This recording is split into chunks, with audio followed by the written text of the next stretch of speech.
Welcome to GR Vidhatha news. నేను మీ journalist Sai Mallesh. Panchayat ఎన్నికలు జరుగుతున్న సందర్భంగా మొదటి విడత ఎన్నికలు నిన్న పూర్తయినాయి. అందులో ఫలితాలు కూడా వెల్లడైనాయి అన్నట్టుగా చూడొచ్చు. ఇక్కడ ఫలితాల సందర్భంగా ఎక్కువగా అధికార పార్టీ కాంగ్రెస్ పార్టీ తరఫున అభ్యర్థులే విజయం సాధించారు. రెండో దశలో బీఆర్ఎస్, మూడో దశలో బీజేపీ ఇతరులు ఉన్నారన్నట్టుగా చూడొచ్చు. ఈ ఎన్నికలను ఉద్దేశించి మనం మాట్లాడడానికి మన ముందు ఉన్నారు సామాజిక రాజకీయ విశ్లేషకులు కామల్లా ఐలన్న గారు. నమస్తే సార్. నమస్తే. ఓకే సార్, ఇక్కడ ప్రస్తుతం పంచాయతీ ఎన్నికలు జరుగుతున్నాయి గ్రామాల్లో. సందర్భంగా మొదటి విడత పంచాయతీ ఎన్నికల పోలింగ్ కూడా జరిగింది, ఫలితాలు వెల్లడైనాయి. ఈ సందర్భంగా అసలు ఫలితాలు ఏ విధంగా జరుగుతున్నాయి? నిన్న జరిగినటువంటి ఎలక్షన్ ఏదైతే మొదటి విడత ఉన్నదో, సహజంగా అధికార పార్టీకి ఏ పార్టీ అధికారంలో ఉన్నా ఆ పార్టీకి అవకాశాలు ఎక్కువ ఉంటాయి. ఎందుకుంటాయంటే అధికార బలం ఉంటుంది, ఆర్థిక బలం ఉంటుంది. రేపు వర్క్ కూడా ఏదైనా చేసుకోవాలంటే మళ్ళీ ఆ పార్టీ దగ్గరికే పోవాలనేటువంటి ఒక అంశం కూడా ఉంటుంది. కాబట్టి అట్లా కాంగ్రెస్ పార్టీకి సంబంధించినటువంటి మద్దతుదారులు 2383 మంది సీట్లు వాళ్ళ నుండి గెలిచినటువంటి మనకు లెక్కలు చూపెడతా ఉన్నారు. 1143 వచ్చేసి మన బీఆర్ఎస్ పార్టీకి సంబంధించింది, 181 మంది బీజేపీ, ఇతర కొన్ని 500 చిల్లర ఇతర పార్టీలకు సంబంధించినటువంటి సీట్లు వచ్చినటువంటి తీరున్నది. ప్రధానంగా పర్సెంటేజ్ వారిగా చూస్తే 48% కాంగ్రెస్ పార్టీ ఉంటే 26% బీఆర్ఎస్ పార్టీకి వచ్చినటువంటి తీరున్నది. ఇంత వ్యత్యాసం ఎందుకు వచ్చింది అని ఒక్కసారి మనం చూస్తే, కాంగ్రెస్ పార్టీ ఇవాళ ఏదో బాగా చేసింది అనడానికి ఏం లేదు. కాంగ్రెస్ పార్టీ వచ్చిన 2 సంవత్సరాలల్లో ఈ 6 పథకాలు ఏవైతున్నాయో, 6 గ్యారంటీలు ఏవైతున్నాయో అవన్నీ ఇంప్లిమెంటేషన్ చేయకున్నా కానీ వీళ్ళకి మాత్రము సీట్లు ఎందుకు వచ్చినాయంటే, ఒకటి అధికారం ఉన్నదనేది ఒక అంశం చూడొచ్చు. రెండో అంశంగా బీఆర్ఎస్ పార్టీకి సంబంధించినటువంటి ప్రతిపక్ష పార్టీగా ఉన్నటువంటి లీడర్గా ఉన్నటువంటి కేసీఆర్ గారు ప్రచారం లేకపోవడం ఒకటి. అంతర్గతంగా వాళ్ళ కుటుంబంలో జరుగుతున్నటువంటి డిస్టర్బెన్స్ కూడా కొంత ఉన్నది, అది కూడా కనిపిస్తుంటుంది. ఇంకొక కోణం నుండి చూస్తే టీఆర్ఎస్ మీద ఉన్నటువంటి ప్రజలకు, అంటే కేసీఆర్ మీద కానీ టీఆర్ఎస్ గత 10 సంవత్సరాల నుండి చేసినటువంటి పరిపాలన సిస్టంలో కానీ కొంత వ్యతిరేకత ఉండే కాంగ్రెస్కు అవకాశాలు ఇచ్చారు. ఆ వ్యతిరేకత ఇంకా కొనసాగుతున్నట్టుగానే మనకు కనిపిస్తుంటుంది. బీఆర్ఎస్కు కొంచెం, అంటే కాంగ్రెస్ కొంత ఎక్కువ వచ్చినట్టుగా కనిపిస్తుంటుంది. కానీ ఈ ఒక్కటి దీంతోనే అంటే మొదటి విడతలనే మొత్తం ఆహా అనడానికి కూడా ఛాయిస్ లేదు. అంటే ఇంకా 2 విడతలు ఉన్నాయి కాబట్టి అందులో కొన్ని జిల్లాల్లో కొన్ని ప్రాబల్యం కలిగినటువంటి పార్టీల ప్రభావం అట్లాంటి సందర్భం ఉంటుంది. కాబట్టి అట్లా కొన్ని జిల్లాలకు సంబంధించినవి కూడా, అంటే ఇప్పుడు మెదక్ జిల్లాకు సంబంధించింది, ఉమ్మడి మెదక్ జిల్లాలో కొన్ని ఓటింగ్ జరిగింది. అంటే ఉమ్మడి మెదక్ జిల్లాలో టీఆర్ఎస్ బలంగా ఉంటుంది కాబట్టి కొంచెం అది ఉంటుంది. అంటే ఇప్పుడు ఖమ్మం జిల్లాలో కాంగ్రెస్ ఉన్నది. అట్లాంటి కొన్ని చోట్ల కొంత ఒక వన్ సైడ్ పోలరైట్ కావడానికి అవకాశాలు ఉంటాయి. కాబట్టి అట్లా కొంత జరిగింది. రేపు ఇంకా 2 ఏవైతే విడతలు ఉన్నాయో అవి చూస్తే కూడా ఫలితాలు, అంటే ఏదైనప్పటికీ కానీ కాంగ్రెస్ పార్టీకి మద్దతుదారులు ఎక్కువ అవకాశాలు అయితే ఉంటాయి. ఎందుకంటే అధికారంలో ఉన్నది కాబట్టి అది కానీ ఇక్కడ అవి ఎక్కువ ఇచ్చిరని అంటే వీళ్ళ పరిపాలన చూసో, లేకపోతే పరిపాలన బాగుందనో, లేకపోతే ఇచ్చినటువంటి 6 గ్యారెంటీలు మొత్తం వచ్చేసినాయి ఇంకా ఆహా ఓ అనడానికైతే లేదు. ఓకే, ముఖ్యంగా చూసుకుంటే ఇప్పుడు అసెంబ్లీ ఎన్నికలు, అదేవిధంగా పార్లమెంట్ ఎన్నికలకు చూసుకుంటే పార్టీని ఉద్దేశించి ఓట్లేస్తారు ప్రజలు. ఈ సర్పంచ్ ఎలక్షన్లకు వచ్చేసరికి ముఖ్యంగా సర్పంచ్ అభ్యర్థి బరిలో ఉన్న వ్యక్తిత్వాన్ని, అతని గుణగణాలను పరిశీలించి ఓట్లేస్తారు. కానీ అయినా కూడా ఇక్కడ కాంగ్రెస్ పార్టీ అభ్యర్థులే ఎక్కువగా గెలిచినారు అన్నట్టుగా చూడొచ్చు. అది కరెక్టే. అయితే ఇక్కడ స్థానిక ఎన్నికలు కాబట్టి వ్యక్తిని బాగా చూస్తారు. కానీ వ్యక్తిత్వాన్ని చూసినటువంటి తీరులో మరి అదే వ్యక్తి ఇండిపెండెంట్గా వేస్తే గెలవడానికి ఛాయిస్ ఉండదు. అంటే ఎంత వ్యక్తిత్వం ఉన్నప్పటికీ కానీ పార్టీల మద్దతు లేకపోతే, ఎందుకంటే ఖర్చు పెట్టాలి, ప్రచారం చేయాలి, అనేక రకాలుగా జనాల్ని ఆకట్టుకునేటువంటి విధంగా 100 మంది 200 మంది ప్రచారం చేసే విధంగా ఉండాలి. అంటే ఒక క్యాండిడేట్తోనే మొత్తం పడతాయి అనడానికి లేదు. ఎందుకంటే అవతల వాళ్ళకి ఇచ్చేటువంటి మద్దతుదారుల బలాన్ని వాళ్ళ ప్రాబల్యాన్ని కూడా గుర్తించాల్సిన అవసరం ఉంటుంది. అంటే ఒక్కొక్క సందర్భంలో అంటే ఒక మొత్తం ఇండిపెండెంట్గా గెలుస్తాడు, లేకపోతే ఒక పార్టీ బలంగా ఉన్నప్పటికీ ఇతర నార్మల్ ఉన్నటువంటి పార్టీ కూడా గెలిచినటువంటి సందర్భాలు ఉంటాయి. అంటే క్యాండిడేట్ గెలిచినటువంటి సందర్భాలు ఉంటాయి. అది ఎట్లా ఉంటుందంటే యువత బాగా ఆకట్టుకునేటువంటి విధంగా అక్కడ సమస్యలు ఏదన్నా అంటే కొన్ని చోట్ల ఎట్లా ఉంటుందంటే కంపెనీలు వస్తుంటాయి. ఆ కంపెనీలలో ఇప్పుడు ఇండస్ట్రీ ఏరియా దగ్గర ఉన్నటువంటి గ్రామ పంచాయతీలలో కంపెనీలు వస్తాయి. ఆ కంపెనీల వల్ల చాలా మందికి అనారోగ్యానికి గురవుతున్నటువంటి సందర్భం ఉంటుంది. అంటే దాన్ని ప్రతిఘటించి మాట్లాడేటువంటి వ్యక్తి అధికారం ఉన్న పార్టీలో ఉన్నటువంటి వ్యక్తి సరిపోడు, ప్రతిపక్ష పార్టీగా ఉన్నటువంటి వ్యక్తి అయితే సరిపోతాడు. అట్లా ఇండిపెండెంట్గా బలంగా మాట్లాడేటువంటి వ్యక్తిని చూస్తుంటారు. అంటే కొన్ని చోట్ల వ్యక్తిని చూస్తుంటారు, కొన్ని చోట్ల పార్టీని చూస్తుంటారు, కొన్ని చోట్ల మద్దతుదారుల బలం చూస్తారు, కొన్ని చోట్ల యువత ప్రాబల్యం ఉంటుంది. అంటే రకరకాలుగా ఒక్క అంశంగా చూడడానికి లేదు. అంటే మెజార్టీగా ఏంటంటే వ్యక్తిని చూస్తారు ఓటర్స్, కానీ ఈ ఎన్నుకున్నటువంటి అంతర్గతంగా ఉన్నటువంటి వీటిని కూడా చూసి ప్రాబల్యం చెందేటువంటి సందర్భాలు కూడా ఉంటాయి. ముఖ్యంగా చూసుకుంటే ఒకసారి అసెంబ్లీ ఎన్నికల్లో పోటీ చేసి ఎమ్మెల్యేగా గెలుపొందిన వ్యక్తి ఇక మళ్ళీ ఎన్నోసార్లు ఎమ్మెల్యేగా పోటీ చేయగల సామర్థ్యం, అంత డబ్బు సంపాదించుకుంటాడు, అంత ఉంటుంది, అట్లా ఇంట్రెస్ట్ చూపిస్తాడు, మళ్ళీ నెక్స్ట్ సారి కూడా పోటీ చేయగలను అని. ఈ సర్పంచ్ వరకు చూసుకుంటే ఎలాంటి నిధులు రావు, అతను సొంతంగా సంపాదించుకోవడానికి కూడా అవకాశం ఉండదు, చాలా నష్టపోవాల్సి వస్తుంది గెలిచినా ఓడిపోయినా. అయినా కూడా ఇంత గ్రామాలలో సర్పంచ్ పదవికి ఎందుకు అంత పోటీ చూపిస్తున్నారు, అంత ఇష్టం, అంత పోటీ పడుతున్నారు సర్పంచ్ పదవి నాకు దక్కాలనే ఉద్దేశంతో అసలు గ్రామాల్లో? అంటే కొన్ని గ్రామీణ ప్రాంతంలో విలేజ్ రాజకీయాలు డిఫరెంట్ ఉంటాయి. అంటే సహజంగా స్టేట్ రాజకీయాలు, దేశ రాజకీయాలు ఒక తీరుగా కనిపించవు. అంటే గ్రామీణ ప్రాంతంలో రాజకీయాలు అక్కడ ఉన్నటువంటి వ్యక్తులను బట్టి ఆ రాజకీయాలు నడుస్తుంటాయి. మండల స్థాయిలో ఒక తీరుగా రాజకీయాలు ఉంటాయి, జిల్లా స్థాయిలో ఒక తీరు ఉంటుంది, స్టేటు, దేశవ్యాప్తంగా ఇట్లా డిఫరెంట్ రాజకీయాలు ఉంటాయి. కాబట్టి అక్కడ స్థానికంగా ఉండేటువంటి వ్యక్తులు ఎవరైతే ఉంటారో వాళ్ళు ఇంట్రెస్ట్ ఉంటుంది. అంటే ఆ గ్రామానికి వాళ్ళ స్థాయి వరకు మేము ఇది ఇంతవరకు మేము సర్పంచ్ని అయితే సరిపోతాయి అనేటువంటి ఒక ప్రెస్టేజ్కి సవాల్ తీసుకునేటువంటి పద్ధతి కూడా ఉంటుంది. అట్లా దాని మీద ఇంట్రెస్ట్ చూపిస్తారు.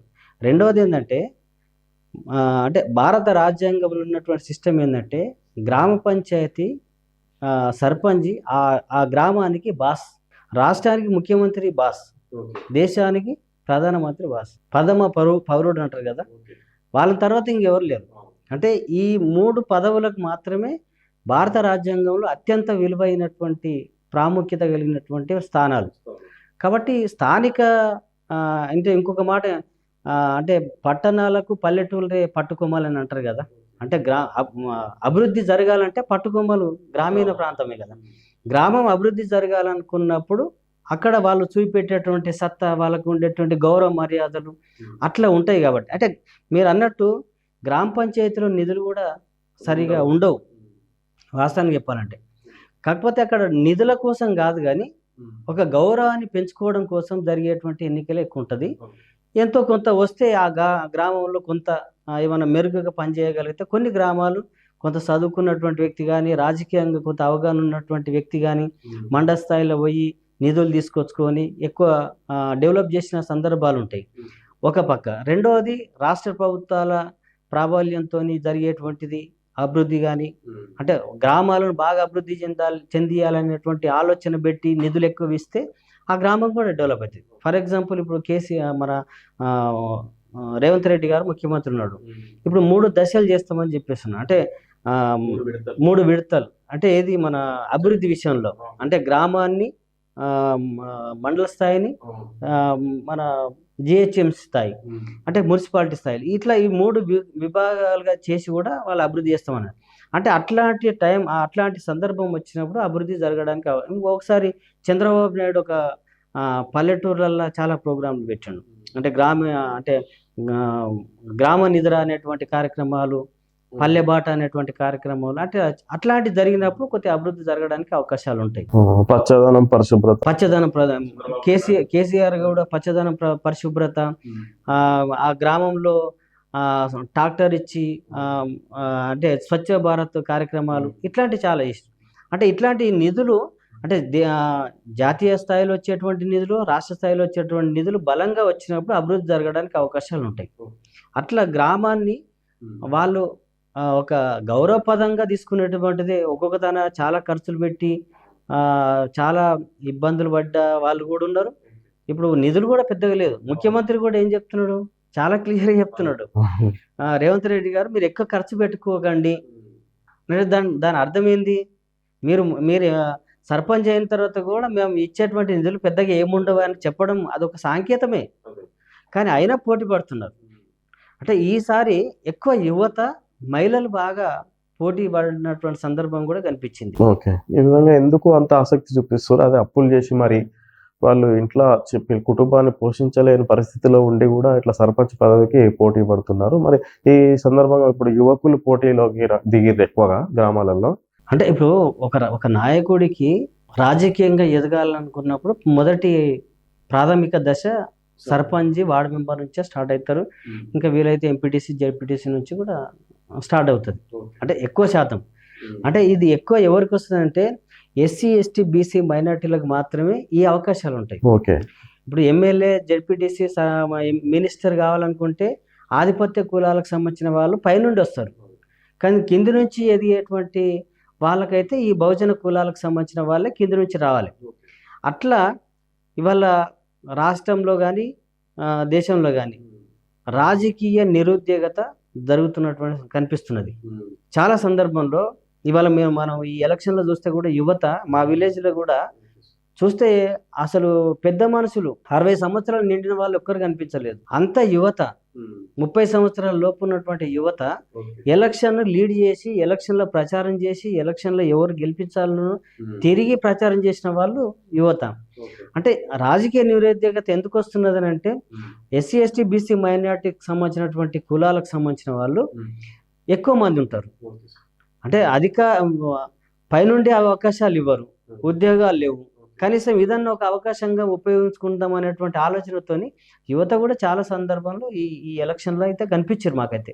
అవకాశాలు లేక ఉద్యోగ అవకాశాలు, రెండవది అవకాశం కోసం కూడా, రాజకీయ అవకాశం కోసం కూడా. అట్లా అంటే బహుజన కులాలకు సంబంధించిన వాళ్ళు ఎక్కువ మంది ఉంటారు కాబట్టి, జనాభా కూడా ఎక్కువ మంది ఉంటారు కాబట్టి, ఆధిపత్య కులాలకు సంబంధించిన వాళ్ళ కులాల నుంచి వచ్చే వాళ్ళు చాలా తక్కువ మంది ఉంటారు. కాబట్టి వాళ్ళు కొంతమంది ఉన్న వాళ్ళలో ఎమ్మెల్యేలు, ఎంపీల నుంచి స్టార్ట్ అవుతారు, జెడ్పీటీసీ, ఎంపీపీ నుంచి స్టార్ట్ అవుతారు. కానీ కింది కులాలకు సంబంధించిన వాళ్ళు ఎక్కడ నుంచి స్టార్ట్ కావాలి, గ్రామ వార్డు మెంబర్ నుంచి స్టార్ట్ అయ్యి వస్తే సర్పంచ్, ఎమ్మెల్యే దాకా వచ్చి ఆగిపోతారు. అక్కడ దాకా కూడా అవకాశాలు చాలా తక్కువ, జెడ్పీటీసీ దాకా వచ్చి ఆగిపోయే అవకాశాలు ఉంటాయి. ఓకే సార్, ముఖ్యంగా చూసుకుంటే ఎన్నో రోజుల నుంచి అగ్రకులాల వాళ్ళు, రెడ్డిస్ ఇట్లా చూసుకుంటే సర్పంచ్ పదవులు కొనసాగిరు. ఇప్పుడు ఉన్న ప్రజెంట్ సిచ్యువేషన్ లో చూసుకుంటే యువత వస్తుంది సర్పంచ్ పదవులు, అదే రాజకీయ రంగంలోకి. వాళ్ళు ఈ యువతకి వస్తున్న బీసీ, ఎస్సీ, ఎస్టీ సామాజిక వెనుకబడిన వర్గాలకు సపోర్ట్ ఏ విధంగా లభిస్తుంది? అసలు సపోర్ట్ చేస్తుర్రా ఇప్పుడు వీళ్ళకు? డెఫినెట్గా వాళ్ళు చేయకపోతే వాళ్ళ గత్యంతరం లేదు. రెండవది ఏంటంటే ఇప్పుడు ఈ ఎలక్షన్లో చూస్తే సర్పంచ్ ఎస్సీ అయిన చోట ఉప సర్పంచ్ ఎన్నుకునేటువంటి పద్ధతి రెడ్డిలను, అగ్రకులాలను ఎన్నుకునేటువంటి పద్ధతి. అంటే ఇన్ని రోజులు జరిగినటువంటి తీరు. అంటే బీసీని మర్చిపోతారు అక్కడ. బీసీ సర్పంచ్ అయినప్పుడు ఎవరు చేసుకుంటారంటే మళ్ళీ ఆధిపత్య కులాలకు సంబంధించిన వ్యక్తిని ఉప సర్పంచ్ చేసుకుంటారు. కానీ ఇక్కడ గొప్పగా ఒక పెద్ద చర్చ జరుగుతున్నటువంటి సందర్భంగా ఎస్సీ సర్పంచ్ అయితే నువ్వెందుకైతే మేమవుతాం కదా, ఎస్సీ సర్పంచ్ అయితే బీసీలో మేము ఉప సర్పంచ్ అవుతాం కదా అని చెప్పేసి గొడవ జరిగినట్టు సందర్భాలు ఉన్నాయి. యూనిట్ అయ్యి ఉప సర్పంచ్ బీసీలను ఎన్నుకున్నటువంటి సందర్భాలు ఉన్నాయి. ఇంకొక అంశంగా చూస్తే ఏంటంటే అంటే వీళ్ళ ప్రాబల్యం ఉన్నా లేకున్నా అంటే చైతన్యం అయితే వస్తున్నది. అసలు ఒకప్పుడు మీరు చెప్పినట్టుగా గ్రామీణ ప్రాంతంలో ఒక అగ్రకుల వ్యక్తి చెప్తే ఓట్లు పడి నిలబెట్టినటువంటి వ్యక్తే గెలిచేటువంటి పద్ధతి. కానీ వాళ్ళ స్వతహాగా స్వతంత్రంగా నిలబడి 50-60 లక్షలు ఖర్చు పెట్టుకోనైనా కానీ అగ్రకులాలతో నిలబడి వాళ్ళ మీద గెలిచిన సందర్భాలు కూడా ఇవాళ మనకు ఈ ఎన్నికలలో తేలిపోయింది. మా చుట్టూ ఉన్నటువంటి గ్రామాలు కూడా ఒక 4-5 గ్రామాలు ఓసీల మీద నిలబడి జనరల్ స్థానంలో ఓసీల మీద నిలబడి బీసీలు గెలిచిర్రు. నిన్న జరిగిన నిన్న జరిగింది. రాష్ట్ర వ్యాప్తంగా కూడా కొంత మనం సోషల్ మీడియాలో చూసినాం, చాలా చోట్ల జరిగింది. అంటే ఆ చైతన్యం వచ్చిన తర్వాత వాళ్ళ మద్దతు ఇవ్వాలనేం లేదు. కాబట్టి ఇన్ని రోజులు వాళ్ళ మద్దతు అవసరం వచ్చింది, కానీ ఇప్పుడు చైతన్యం వచ్చిన తర్వాత వాళ్ళ మద్దతు అవసరం కూడా లేదు. ఆటోమేటిక్గా ఉప సర్పంచులు గెలిచిర్రు, సర్పంచులు గెలిచిర్రు, వార్డు మెంబర్లు కూడా ఎక్కువ జనరల్ స్థానంలో బీసీలు నిలబడ్డారు. మా విలేజ్లో కూడా ఒక 4-5 జనరల్ స్థానంలో బీసీలు నిలబడ్డారు. ఒక స్థానంలో అయితే ఎస్సీ నిలబడ్డాడు జనరల్ స్థానంలో. అంటే ఆ చైతన్యము గత 30-40 సంవత్సరాలకు ఇప్పటికీ చాలా తేడా. వాళ్ళు పోటీ అవకాశాలు ఉన్నా, నిలబడాలని ఇంట్రెస్ట్ ఆసక్తి ఉన్నా వాళ్ళని పక్కకు పెట్టి వీళ్ళు బరిలో దిగారా? వీళ్ళు నిలబడ్డారు. అట్లా నిలబడ్డారు కాబట్టి వాళ్ళు గెలవగలిగారు. కొన్ని చోట్ల గెలిచారు, కొంతమంది ఓడిపోయినప్పటికీ ఆ చైతన్యం అయితే పెరుగుతున్నది. మామూలుగా చూసుకుంటే ఊర్లలో ఈ గ్రామ పెద్ద అనే వాళ్ళు ఎవరైనా ఓసీకి సంబంధించిన అగ్రకులాలకు సంబంధించిన వ్యక్తే ఉంటారు ఎప్పటి నుంచి అయినా. ఇప్పుడు కూడా వాళ్ళే కొనసాగుతుంటారు. ఇప్పుడు వెనుకబడిన వర్గాలకు చెందిన వ్యక్తి సర్పంచే గెలిస్తే అతను ఆల్రెడీ ఊరికి పెద్దగా కొనసాగుతున్నారు. ఈయన సర్పంచే గెలిచి ఏమన్నా మాట్లాడాలన్నా చేయాలన్నా ఇప్పుడు ఎంతసేపు చూసినా అక్కడ పలానా పెద్ద మనిషి ఉన్నాడనే పోతుంది కదా ప్రజలకు. ఈ సర్పంచ్ పరిస్థితి ఏంటి అసలు? ఇప్పుడు మంచి ప్రశ్న వేసారు. ఆధిపత్య కులాలకు సంబంధించినటువంటి వాళ్ళు గత 50 సంవత్సరాల నుండి చేసినటువంటి తతంగం ఏంటంటే, రాష్ట్రంలో ఒక అగ్రకులం ఉంటే ఆ కులం ఏం చేస్తుందంటే ఆ గ్రామాన్ని రెండుగా చీలుస్తారు. ఇటొక వర్గం తయారు చేసుకుంటారు. ప్రతి కులంలో ఈయనకొక వర్గం ఉంటుంది, ఆయనకొక వర్గం ఉంటుంది. ఫర్ ఎగ్జాంపుల్ జనరల్ వచ్చింది అనుకుందాం. జనరల్ ఎవరు వాడతారు? ఈ ఇద్దరు ఎల్లారెడ్డి మల్లారెడ్డి మధ్యలో ఉన్నటువంటి వ్యక్తి ఆ రాష్ట్రంలో ఏ పార్టీ అధికారంలో ఉంటే ఆ పార్టీకి సంబంధించినటువంటి మద్దతుదారు గెలిచే అవకాశాలు ఉంటుంది. గెలిచినప్పుడు ఏం చేస్తారంటే 5 సంవత్సరాలు ఆయన పరిపాలన ఉంటుంది. 5 సంవత్సరాల తర్వాత ఇంకొక వ్యక్తి అంటే బీసీ అవుతుంది. బీసీ అయిన తర్వాత ఏం చేస్తాడు? ఈయన క్యాండిడేట్ని నిలబెట్టుకొని ఈయన చెప్తే అయినటువంటి వ్యక్తిని బీసీ నిలబెట్టుకుంటాడు. మళ్ళీ 5 సంవత్సరాలు పరిపాలన చేస్తాడు. ఆ తర్వాత ఎస్సీ వస్తుంది. ఎస్సీ తర్వాత కూడా మళ్ళీ ఈయన 5 సంవత్సరాలు చెప్పిన వ్యక్తిని నడిపించుకుంటాడు. మళ్ళీ రాష్ట్రంలో ఏదైనా పార్టీ ఏమైనా మారితే ఈ ఎల్లారెడ్డి నుంచి మల్లారెడ్డికి చేంజ్ అవుతుంది. సేమ్ వీళ్ళ సిస్టమ్ అంతా అదే కంటిన్యూషన్ జరుగుతుంటుంది. పరిపాలన అంతా కూడా వాళ్ళ 70 ఏళ్ళ నుంచి వాళ్ళ పరిపాలనలోనే ఉంటుంది. కానీ గ్రామ సర్పంచి ఓసీలు అయినప్పుడేమో బోర్ మోటార్ కాలిపోతే దాన్ని వాళ్ళు బిల్లు పెట్టుకోకుండా శాంక్షన్ కాకముందుకే వీళ్ళు తెచ్చుకొని ఫిట్ చేయించుకుంటారు. వాటర్కు ఇబ్బంది లేకుండా చేస్తారు. సర్పంచ్ బీసీ అయింది అనుకో, బోర్ మోటార్ కాలిపోయింది, బుగ్గలు ఫెయిల్ అయినాయి, మోర్ తీసేది ఉంటుంది అనుకో.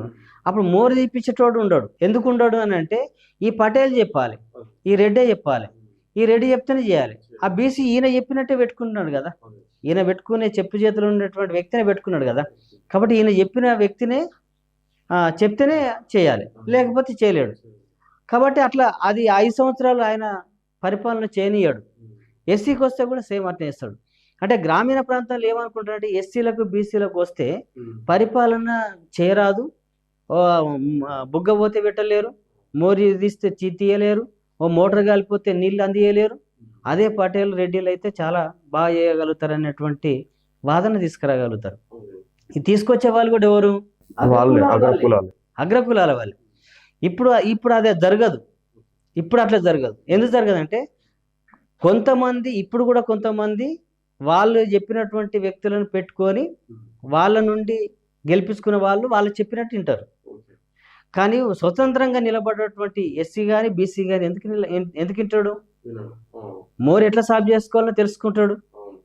కరెంటు మోటార్ కాలిపోతే ఎట్లా తెలుసుకోగలుగుతాడు, బుగ్గలు పోతే ఎట్లా దేవాలను తెచ్చుకుంటాడు. కానీ ఇప్పుడు పటేల్ చెప్తున్నావు, అగ్రకులాలు చెప్తున్నావు ఈయనటువంటి పరిస్థితి లేని క్యాండిడేట్ అయితే స్వతహాగా ఆయన అభివృద్ధి చేయగలుగుతాడు. మళ్ళీ క్యాండిడేట్ ఆయన చెప్పినట్టు ఈయనటువంటి వ్యక్తులు మాత్రం పోతే అది గ్రామంలో మళ్ళీ గాలది పరిపాలన, వాళ్ళది పెత్తనం జరిగేటువంటి విధానంగా ఉంటుంది.